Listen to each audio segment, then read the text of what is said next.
The 42nd chapter of the book of Isaiah in the Bible clearly foretells the coming of an Arabian prophet, specifically Prophet Muhammad, peace and blessings be upon him. Isaiah describes itself as a prophecy about the future. God states that, "The former things have taken place, and new things I declare." God starts the chapter by drawing our attention to a very special person that he will send. He describes this person as my servant, whom I uphold, my chosen one in whom I delight. At least 3 of the names of the Prophet Muhammad are mentioned: servant, chosen one, and in whom I delight.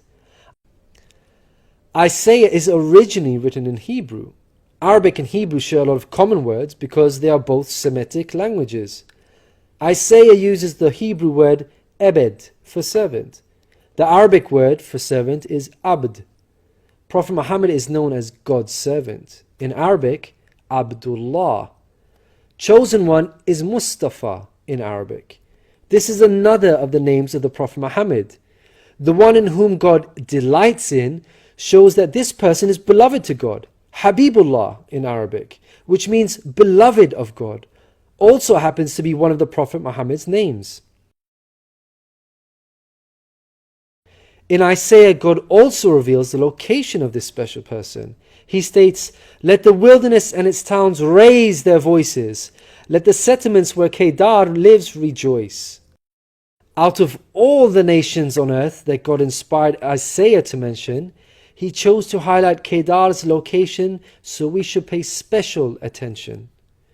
Throughout the Bible, Kedar and his sons are linked to Arabia.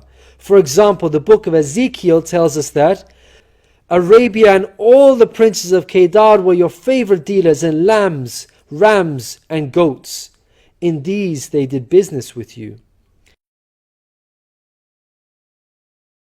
In Isaiah, God goes on to narrow the location down further to a specific city within Arabia. He states that the people of Selah should sing for joy. Let them shout from the mountaintops. The place Selah pinpoints the exact location in Arabia. The place being spoken of is the city of Medinah in Saudi Arabia, because Selah is the name of a famous mountain in Medina. Medina was the city of the Prophet Muhammad. An important point worth mentioning is that historically we know there was a presence of various Jewish tribes in Medina before the advent of the Prophet Muhammad. Both Jewish historians and Islamic history records this fact.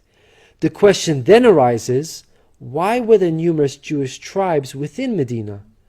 The answer is that the learned Jews were aware of this prophecy in Isaiah and were anxiously awaiting the coming of a new prophet. Islamic history records the fact that whenever a dispute arose between the Jews and the Arabs in Medina, the Jews used to taunt their pagan Arab neighbors by saying, "When our prophet arrives, we shall obliterate you." The Quran also affirms this. God says, "Is it not a sign to them that the learned men of the children of Israel knew it as true?"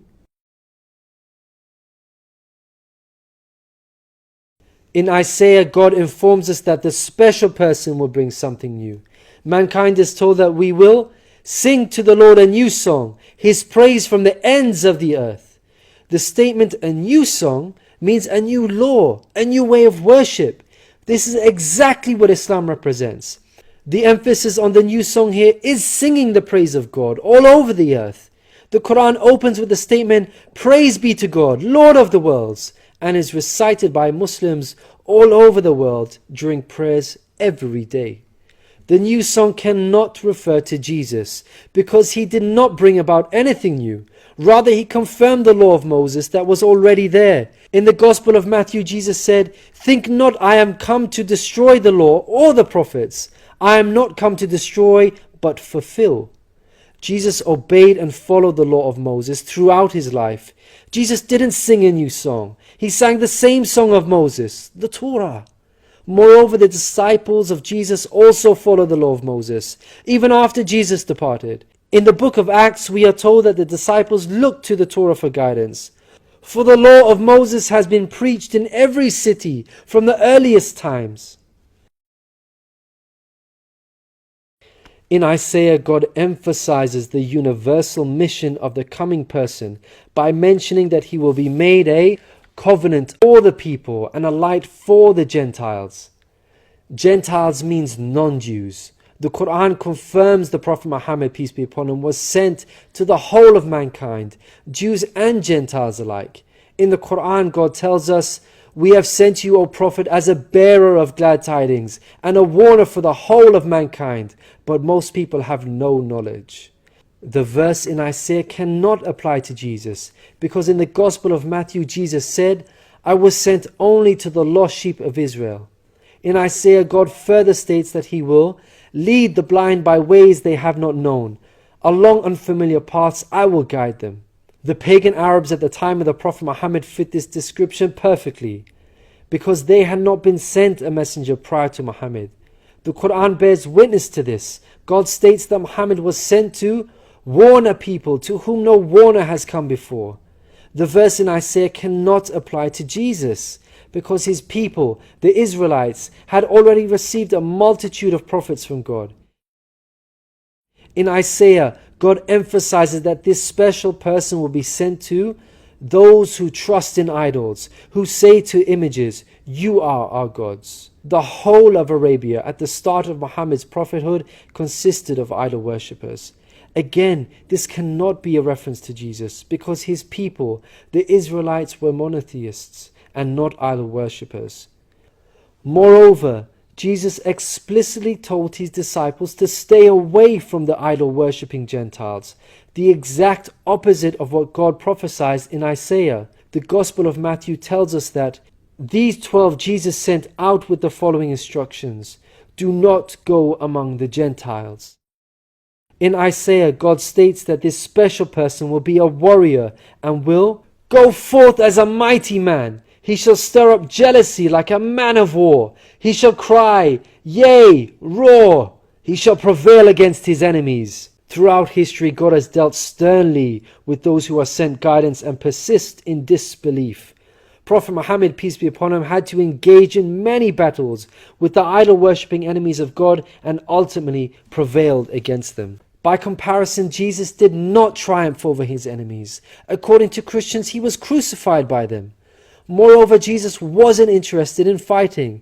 He was not a man of war. He was a pacifist, according to the Bible. He said such things as, "For all who draw the sword will die by the sword," and "My kingdom is not of this world. If my kingdom were of this world, then would my servants fight." In Isaiah, God gives us a list of momentous achievements for this special person. Chief of these is that the idol worshippers will be turned back in utter shame. Not only did the Prophet Muhammad conquer Mecca, the pagan capital of Arabia, but by the end of his life, in just 23 short years of prophethood, Arabia had shunned idol worship and now worshipped the one true God of Abraham. This cannot apply to Jesus, as it was Christians themselves who were humiliated and greatly ashamed for hundreds of years after Jesus. They were persecuted at the hands of the Roman Empire, who were idol worshippers. They executed some of the apostles of Jesus, such as Peter and Paul. Christians were tortured and even fed to the lions. Finally, Isaiah closes with an admonishment from God. "Hear, you deaf. Look, you blind, and see. You have seen many things, but you pay no attention. Your ears are open, but you do not listen. Which of you will listen to this or pay close attention in time to come?" It seems clear that the deaf and blind God is talking about in this verse are those who reject Prophet Muhammad, peace be upon him.